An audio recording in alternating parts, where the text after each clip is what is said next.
এক পাগলে বলছে, আমার আল্লাহ যদি খুশি হয়ে আমাকে জাহান্নাম দেয় আলহামদুলিল্লাহ।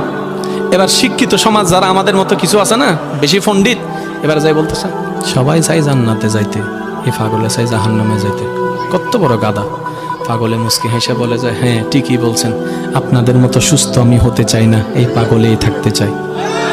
এবার তাদের একটু টনক লটলো, কই কেন? সবাই চাই জান্নাত, তুমি চাচ্ছ জাহান্নাম। বলে যে ভাইয়ারা, আপনারা মনে হয় আমার কথাটা খেয়াল করেন নাই। আমি বলেছি আমার রব যদি খুশি হয়ে,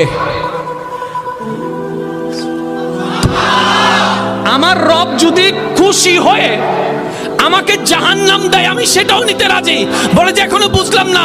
পাগল বলে জ্ঞান দিয়ে রবের বিষয় বোঝা যায় না, দিল দিয়ে বুঝতে হয়। আরে শুনো, রব যখন খুশি হয়ে যাবে জাহান্নামটা জান্নাত হয়ে যাবে, রব যখন নারাজ হয়ে যাবে জান্নাতটা জাহান্নাম হয়ে যাবে।